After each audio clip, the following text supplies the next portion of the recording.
day, my name is Ronald Strydom. I am the HR business partner at Jupidex. And with me today is Michael Yeadon. He is the chairperson for the Plennegy group. Welcome, Michael. Thanks, Ronald. Thank you. So let's just kick it off by you telling us a bit more about what the Plennegy group is.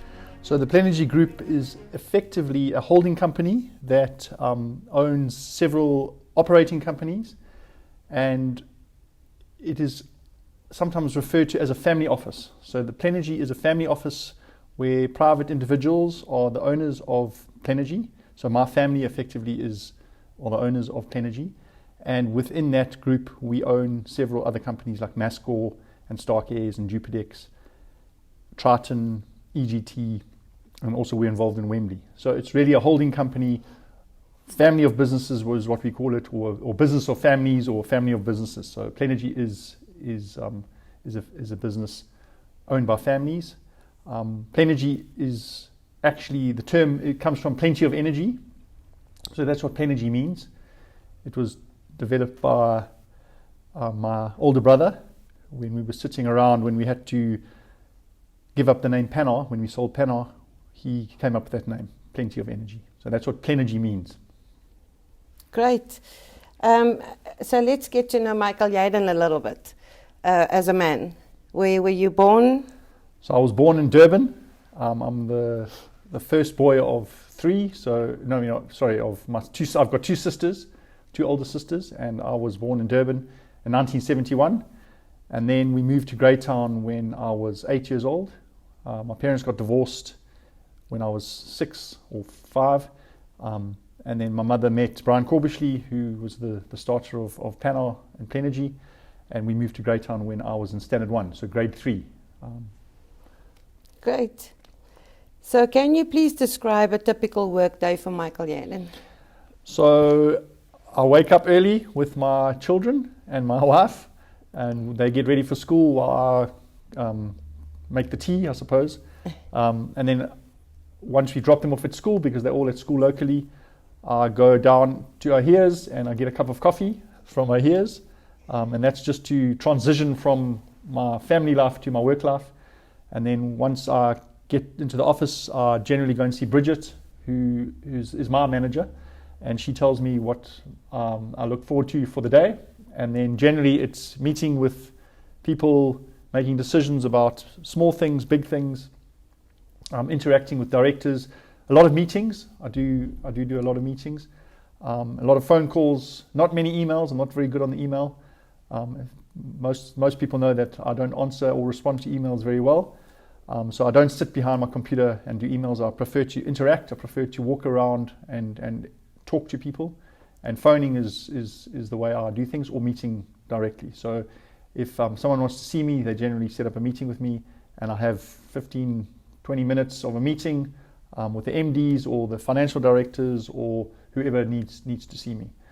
And then I do a lot of traveling as well. So I do travel and I go to the different facilities around South Africa and or offshore. So we have all the, Namibia, Zambia, Botswana, Mozambique, even Argentina and Brazil. So I do travel a bit, and then also travel to see the suppliers of the different companies. So there is no traditional day that I have. Every day is different, and I suppose that's what keeps me interested and keeps me alert and keeps me energized about what I do. Great. So in discussions with the Jupidex Chief Executive Officer, Arthur Besaidnout, you created the space for him and the rest of the Jupidex leadership team to lead instead of them asking for permission. So to what can that be attributed? So I think I was in charge. So Brian Corbishley gave me Jupidex as a project when we first bought it from the Norwegian company, and Kurt van der Merwe was in charge of it at the time. He came with the business, so he was the managing director. He also owned shares in the business. And when it was time for Kurt to retire, we decided to bring in a respectable person from the industry. Arthur was interviewed, and we realized at the time that Arthur had a lot of attributes that we were looking for. So when we brought him in, we decided to give him a lot of room to maneuver, because we knew he was experienced, we knew he was bright, we knew he was energized, and we knew that he knew what he needed to do. So we gave him very clear guidelines as to what he needed to do, and then we allowed him to run with it, because he had some very good ideas right from the get-go. There was a transition between him and Kurt, but Arthur showed a lot of attributes that I was looking for, that the board was looking for, and he really did what he needed to do by me giving him space. And I realized that I wasn't going to be able to swamp him, because he was his own man and he needed space in order to get things going. So for the last 2 years, we've allowed Arthur to do exactly what we wanted him to do. Obviously, we set the guidelines, but we knew he was capable, and we knew that he would get his team energized, and we knew that he would create a new culture in Jupidex, which was probably needed for it to succeed. Yes. So it was really that I knew that Arthur could make the changes that were required in order to make the business successful. So you were talking about culture now. So how would you define culture, and how do you currently experience the workplace culture at Jupidex? So I would say that culture as a defined word is probably what the values of the company are. So that probably encapsulates it the most. So it's the way people interact with each other, the way they see the values of the company and or each other and or how they live. And I think that what Arthur has managed to do is he's managed to come in with his own values, which are based on the Plennegy values, and he's managed to implement them correctly. So he's led by example. So I think that's also a very, very important aspect of creating a good culture. I think it's a trust culture. So he's created trust, and he's also got new people in. So for instance, he's employed some good people from the industry. He's got a good marketing lady, Azelle, and I think he's managed to create a culture of trust and energy and where they interact positively and with trust. So I think that's what I see has happened at Jupidex. So does Michael Yeadon have any hobbies outside of work? I do have some hobbies, mostly because I have a big family. Most of the hobbies are traveling. So we do a lot of traveling. We love to travel, and I think traveling it doesn't sound like a hobby, but it is actually a hobby, because you have to decide where you want to travel to and how you want to travel and when you want to travel. And taking a family of 4 children and a wife, we're all interested in traveling. We're all interested in going around the world and making sure that we see the world, and it's a big world. So yeah, probably traveling and also reading. I do a lot of reading, and I generally have about 7 or 8 books that I'm reading all at the same time. I'm not very good at finishing a book, but I do read, and I think all leaders actually have to read. I think you have to read not only to get a perspective on the world, but I think you also have to read to get new ideas and freshen up your old ideas with new ideas. So yes. I do read and I do travel. So those are probably the 2 hobbies. Okay, Michael, so let's put you on the spot a little bit. Do you know what the mission and vision for Jupidex is? Well, I do actually, because I think we've just had a strategy session with the Jupidex team, and I think they did a great job of showing us what their mission and their vision was. So their vision is to be recognized as the preferred supplier of superior quality and affordable equipment in Africa. So that's their vision. They would like to see themselves as the preferred supplier. And then their mission is to actually supply that top quality equipment to their customers, and also have after sales service and also parts into each customer. So they want to be recognized as the preferred supplier of this amazing equipment, and they also want to be able to do it and go into the market and then service that equipment and make sure that they have the parts. So that's, I don't think it's verbatim, but that's pretty much what their mission and their vision is. Great. So, and how would you describe the sort of leader that Michael Yeadon is? Yeah, so leadership is quite a complicated sort of area of management, I suppose. And I don't think I can describe myself in one word, certainly, but I do believe that my leadership style is hands-off, like you've described with Arthur. I don't micromanage. I don't get involved in the day-to-day sort of running of the businesses, I hope. But I do lead. Hopefully I lead by example. I think hard work is important. I think doing things sometimes that maybe other people would see as the task is too small to do. I believe that I'm not above anything. So if there's paper or there's something to do on the facility, I'll do it. I'll obviously make sure that next time someone else who's been paid to do that does it. So I do lead. Hopefully I lead by example.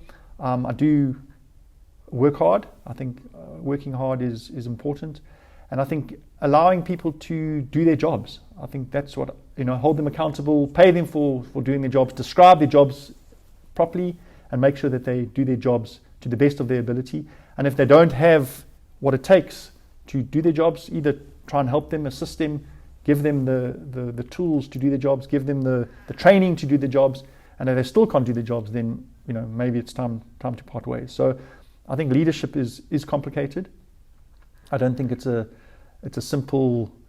There's no simple way of describing it. But those more or less are the leadership qualities. I think I also communicate properly with people. I think communication is a very important part of leadership, and I think giving people the room to move and to get on and do their jobs and hold them accountable at the end of the day. What do you think differentiates Jupidex from the competitors? I think it's a small organization, and I think, as I said, as you said, you pointed out that I've allowed Arthur and his team to get on with it. I don't think a lot of businesses are allowed to explore their own culture and their own way of doing things. I think we've got some amazing products. I think the Cavernaland products are superior in the market. I think the Andreoli products are superior in the market. And I think the McHale balers are the superior in the market. And I think that's what differentiates us probably the most, is the products that we have and then the team that we have, which are pushing those products into the market. So I think it's small enough to be managed by an energized management team, and it's it hasn't grown too big and it hasn't grown too fast. So I think so probably to sum it up is that it's got excellent products, it's got excellent people, and I think it's small enough to be able to be managed by one team, and that they get the freedom to operate and freedom to strategize and freedom to be successful. Great. What level of growth do you hope to see at Jupidex in the next 5 years? Well, I think the growth over the last 2 years has been phenomenal, and I hope that they continue on that trajectory, because I think what they've managed to do over the last 2 years has been unbelievable. Whether it's sustainable or not is still to be determined, but I would hope that the growth continues at 15 to 20% on sales, and obviously at the same level of profit. So I would like to see 10 to 15% a year on sales. Good. So what legacy as the Plennegy Group do you want to leave behind for the next generation? So I'm second generation. Colin, my brother, and I run the organization. And the group itself is 60 years old, so that's when Brian sort of started it 60 years ago, or 65 years ago now. But I would like to see it continue for the next 65 years. There are 6 families now involved, because I have three sisters and 2 brothers. And those 6 people have managed to produce 17 children. So Brian and Dot have 17 grandchildren. Sure. And there are 3 great-grandchildren. So one has just been born today. Lincoln was born today, literally an hour ago. And so I would like to see for the next 65 years that the 17 children that belong to the second generation take over, and I would like to be there to see the 4th generation keep going. And unfortunately, family businesses often don't last into 4 generations. They say 70% of businesses in the second generation go belly up. And then they say 90% of those that survive go belly up in the 3rd generation. So I would like to see that this company and this organization and this group of companies and businesses continue for the next 65 years. So those 17 grandchildren and those 3 great-grandchildren are sustained into the future. Awesome. Well, I want to thank you for joining us today, Michael, and giving us the time.